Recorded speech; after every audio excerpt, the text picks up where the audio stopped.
Crypto is currently doing exactly what crypto does best, becoming more legitimate and ridiculous at the same time. We have Charles Schwab fully entering the crypto arena. We have the government of Pakistan making very pro-crypto moves. But on the other side, we have another massive DeFi hack that shows that sometimes crypto is just not ready for prime time.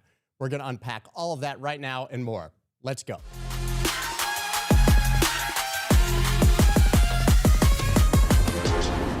What is up, everybody? Welcome to the Daily Wolf on Yahoo Finance. I am your host, Scott Melker, also known as the Wolf of all streets. And we're going to spend the next 15 minutes here together looking through all of the news stories, deciding what's likely signal and what's likely noise. So first of all, before we get started, I want to wish a happy 420 to all of you who celebrate. I see that guy right there talking to you. But really, we're going to go ahead and get started with the Yahoo Crypto Hub right here. As you can see, there it is. Watch now, the Daily Wolf with Scott Melker. The first story there, though, if you scroll down, is this one about Michael Saylor. Strategy has acquired 34,164 Bitcoin for $2.5 billion at 74,395 per Bitcoin and has achieved Bitcoin yield of 9.5% year to date, yada, yada, yada, 815,061 Bitcoin. Now, the story here is not that Michael Saylor has announced a Bitcoin purchase on a Monday. We can literally just call that Monday in the Bitcoin space because he does it every single week. The story is how he's doing it and the machine that he's created to do so. Many are calling it the infinite money glitch, which is not a term that I'm a huge fan of. That sounds like something you would hear at a euphoric peak. But let's just zoom back to last week. So last Monday, Michael Saylor announced a $1 billion Bitcoin purchase, about 14,000 coins. But the real headline there was that all of it had been funded through STRC, or Stretch, which is his perpetual preferred stock equity instrument that he's created. That started to gain traction at the beginning of last week. And on Monday and Tuesday, we were actually watching it live on my other shows as money poured into STRC, and you could watch how much Bitcoin Michael Saylor was buying in real time. STRC is meant to be pegged at $100. Anytime it's trading above par, they're able to sell securities into the market. They immediately take that money and buy Bitcoin, rinse and repeat that exact same process. Well, what happens after that FOMO cycle? Well, then it starts trading below par, goes back closer to $99. They wait for it to float back up to par, unable to buy Bitcoin during that time. And once again, it goes back above. Now, there's a few opportunities there. You have people who are arbitraging the price, right? You can just go ahead and buy at 99, sell at 101, rinse and repeat every month when the dividend is paid. Obviously, this instrument is also paying an 11.5% dividend. And since it's considered a return of capital and not a capital gain or income, there's also a tax benefit because it's not taxed the same. So the effective yield on STRC is more like 17 or 18%. You have a huge wall of money seeking yield in markets that can't find it elsewhere, doesn't want to buy treasury bonds for 4 or 5%, that's willing to take on this small additional risk to earn an effective 17 or 18% yield. And that wall of money is not going anywhere as this thing gains more steam. And then we have another piece of news associated with this, which is that STRC is proposing to pay dividends semi-monthly. This means that if approved and adopted, this will lead to reduced reinvestment lag, enhanced liquidity, market efficiency, and increased price stability. So think about the flywheel that I just described to you that happens basically once a month. And if you're holding STRC during that month, you're going to get the dividend at 11.5%. Well, now they're proposing that they do it effectively every 2 weeks or twice a month so that that flywheel happens faster. Liquidity is more smooth. The Bitcoin purchasing is more smooth. And you will very reliably be able to see what the demand for Bitcoin coming from Strategy will be on a week-to-week basis. This guy has created an incredible machine. He's iterated over the years on different ways to financially engineer the stock and create products to do it. And it seems that he's finally found the best way to consistently buy Bitcoin. You can think of this for my 80s, 90s guys out there. You remember the movie Spaceballs? At the end of Spaceballs, there's a huge spaceship and it turns into a giant maid. It's got a vacuum cleaner. It sucks all the air out of Druidia. That's Michael Saylor. He's Mega Maid. The problem is at the end of that movie, Mega Maid goes from suck to blow. And we're hoping, obviously, that that doesn't happen with Strategy. Pretty confident that it won't. But he's not the only buyer in the market right now. I want to give an honorable mention to my friend Tom Lee over at Fundstrat and Bitmine. Bitmine makes biggest Ethereum purchase of the year. So this isn't just happening in Bitcoin. You have Tom Lee, the Michael Saylor of Ethereum, following in that playbook, effectively doing very similar things to stack Ethereum. I think we have a situation in crypto right now where there are haves and have-nots. The haves are the assets that have some level of institutional adoption. They have ETFs, they have treasury companies buying them, and then we have the have-nots, which is the rest of crypto that we will eventually get into. Now, talking about how Bitcoin and Ethereum are becoming more legitimate, we have this massive story that hit last week that largely went unnoticed because of all the war headlines.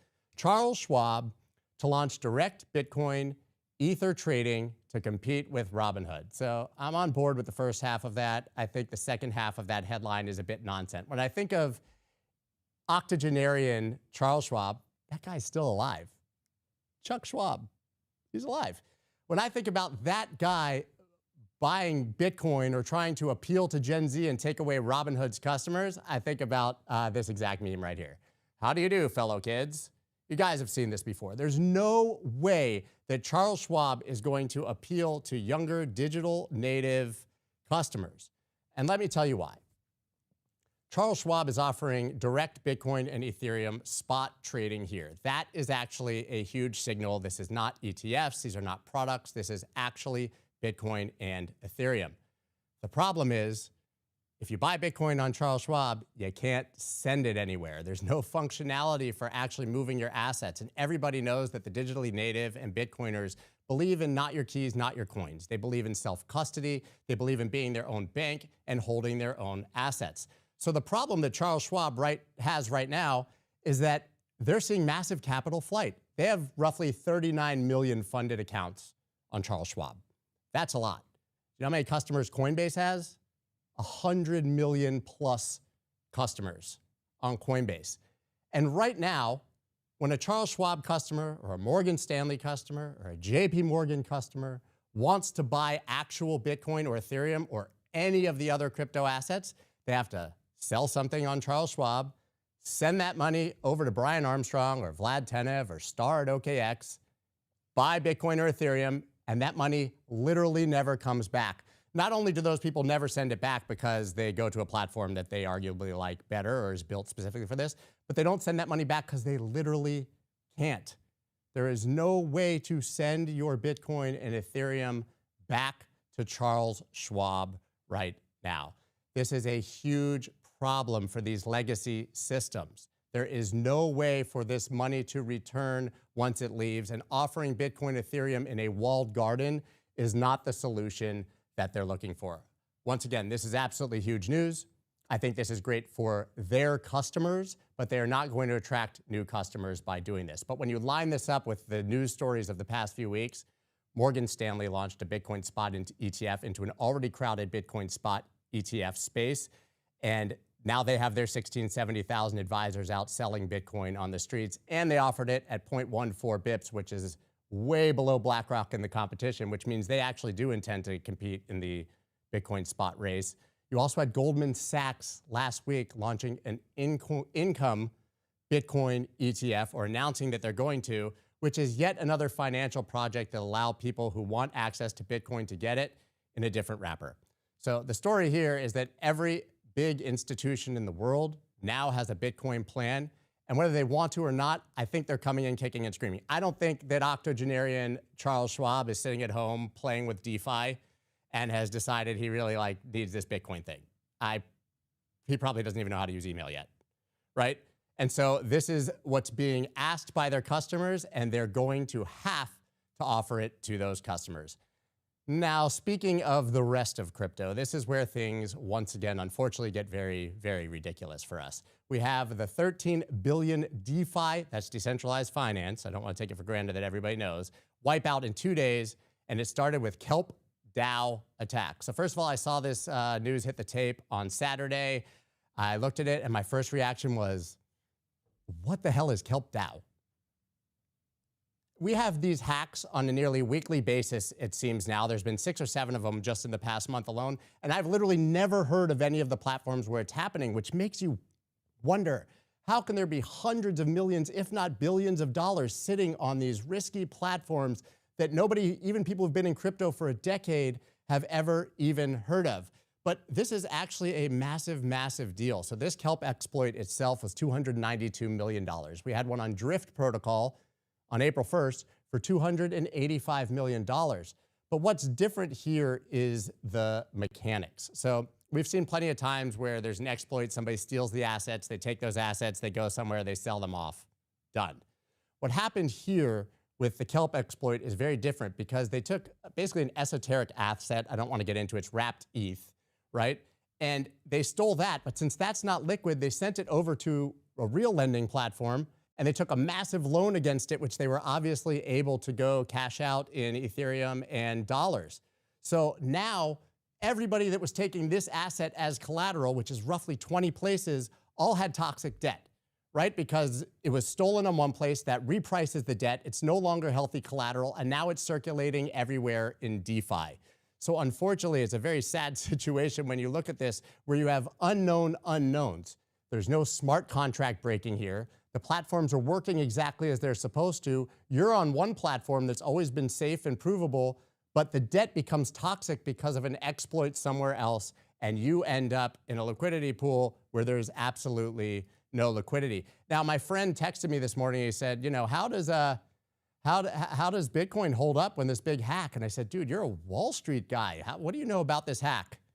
It's like it was on the lead story on Bloomberg. Crypto hack sparks 9 billion outflows from biggest DeFi lender. This is not the kind of press that we want on Bloomberg or anyone else. This is once again a massive own goal that we're having. Now, people have always described DeFi in a really creative way, decentralized finance, right? They've said that this is money Legos, composable money. You can take different protocols and stacks and products and earn yield by stacking them all on top of each other. I think I have a better analogy for what it is. I'm going to go ahead and call it composable Jenga.